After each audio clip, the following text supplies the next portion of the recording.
1910년대에 한국 기독교는 1%에 불과했지만 그들의 영향력은 나라 전체에 퍼져 있었다. 기독교사 대회 역사와 의미. 1980년대 초 학교에서 촌지가 일반화돼 있을 정도로 불의와 부정이 혼재돼 있던 시절, 교육 현장의 민주화를 위한 부르짖음이 전교조에 의해 얻어나왔다.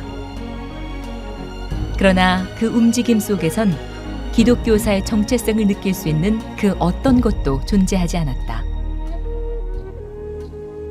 시간이 지나면서 혼란스러운 전국 속에서 기독교사 단체들의 태동이 시작되고 대학 선교단체 출신 교사들을 중심으로 다양한 교사 단체들이 생겨났다. 그때 제가 이제 92년부터 교윤식을 사모했잖아요. 그때 저희들이 좀 생각을 했어요. 우리가 이 땅의 교육을 바꾸어야 되는데, 근데 이 바꾸는 주체가 기독교사들이다. 변화된 기독교사들이다. 근데 문제는 우리가 이 단체를 열심히 일군다 한들 100명 되고 200명 되고 300명 될 수도 있지만은 40만 교원을 생각할 때에 또 10만 크리스찬 교사를 생각할 때에 너무 적은 숫자인 거예요.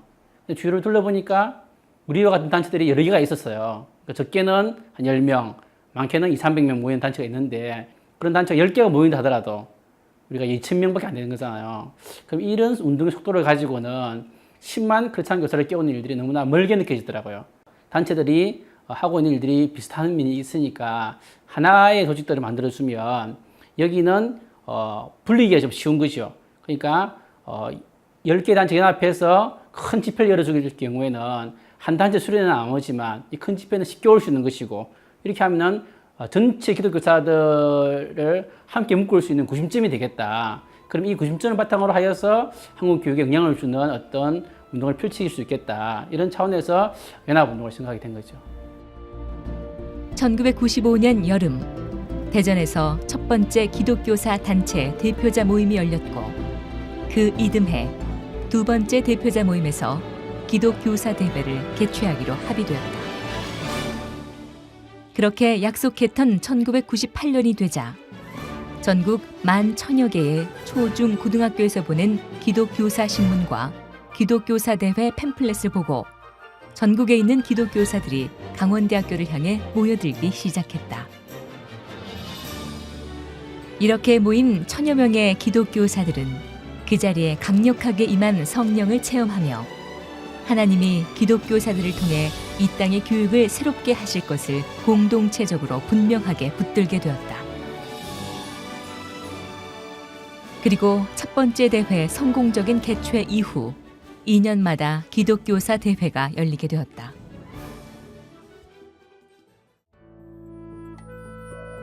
(1990년대) 말 교실 붕괴와 전교조 합법화의 상황 가운데서 좋은 교사 운동은 목양 공동체를 넘어 교육 운동체로서 복음, 사랑, 정의, 회복의 가치로 학원 복음화와 함께 교육 실천 운동과 교육 정책 운동을 시작했다.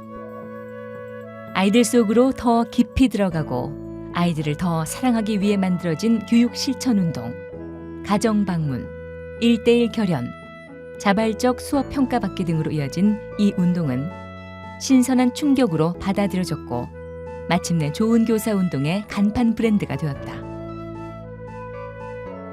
또한 2002년을 기점으로 교사의 이해관계와 이념을 넘어서 아이들을 중심에 둔 정책, 약자와 소외된 자를 배려하는 정책, 합리적 대안을 제시하는 정책이라는 교육 정책 운동의 원칙을 세웠다.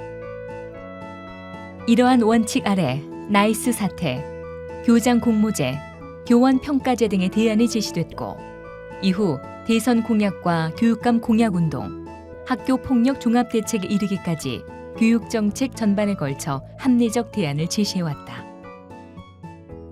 최근에는 수업 코칭, 학습 부진화 대책, 회복적 생활 교육 등 학교 현장에 필요한 실질적인 대안을 보다 더 구체적으로 제시하며 학교 혁신 흐름에도 기여하고 있다. 좀 중요한 의미가 2000년도에 이제 좋은 교사 운동이라는 깃발을 내세우면서 우리가 기독교사로서 그럼 실제적으로 뭘 할 거냐 이런 고민들이 있었는데 이제 그거를 실천으로 잡았던 거죠. 마침 어떤 교실 붕괴 상황에서 이렇게 뭔가 좀 이렇게 사명감을 잃고 뒤로 물러나는 분위기에서 더 아이들 가운데로 들어가자라고 하는 그 실천적인 정신이 이제 좋은 교사 운동의 가장 원초적인 정신이었다. 이제 그 정신이 사실은 그 정책 운동을 한다라고 할 때도 이제 바탕에 깔린 거라고 보는 거거든요. 그러니까 이제 우리가 정책 운동을 하는 게 어떤 교사의 권익을 확보하자 뭐 이런 차원이 아니라 아이들을 더욱더 제대로 교육하는 데 있어서 뭐가 필요하냐. 그렇기 때문에 어떤 교사의 이해관계라고 하는 것도 내려놓고 좀 초월할 수 있었던 그런 정신이 거기서부터 이제 시작된 것이 아닌가 저는 그렇게 보죠. 1998년 다음 세대를 책임지는 기독교사라는 주제로 시작된 기독교사 대회는 2년에 한 번씩 열리며 기독교사들에게 소명과 능력을 회복하도록 할 뿐만 아니라 각 시기별로 교육이 처해 있는 상황을 진단하면서 우리 교육이 나아갈 새로운 비전을 열어주는 역할도 해오고 있다. 지금 우리 교육계는 그 어느 때보다 힘든 시기를 보내고 있다. 그뿐 아니라 기독교사들은 교회가 사회적으로 비난받고 공격을 받음으로 인해 기독교사로 살아가는 것에 대한 어려움을 온몸으로 느끼게 되고 학교의 위기와 함께 복음의 능력이 약화되고 있다는 이중적 위기감을 감당해왔다. 학교를 부탁해라는 주제로 열리는 2014 기독교사 대회는 이러한 학교의 상황 가운데 우리를 학교로 부르신 하나님의 음성을 듣고 그 음성에 응답하는 자리다. 기독교사로서 좀 통찰력 있는 삶을 살았으면 하는 바람이고요. 또 하나 이제 용기 있게 좀 행동할 수 있는 좀 변화를 가졌으면 좋겠습니다. 선생님들이 학교 현장에서 너무나 힘드신데 그냥 이 대회를 통해서 선생님들이 좀 마음이 좀 치유되고 또 새 힘을 얻으셔서 또 학교 현장에서 열심히 아이들 품고 또 가르치고 또 힘내셨으면 하는 바람입니다. 모임을 통해서 이렇게 자신과 함께 계속 해나갈 수 있는 공동체를 만나셨으면 좋겠어요.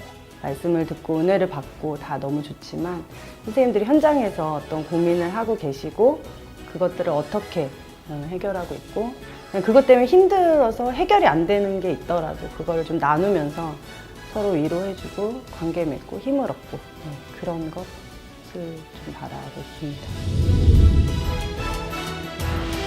이제 우리가 함께 모여 하나님께 답을 구할 때가 되었다. 2014년 기독교사대회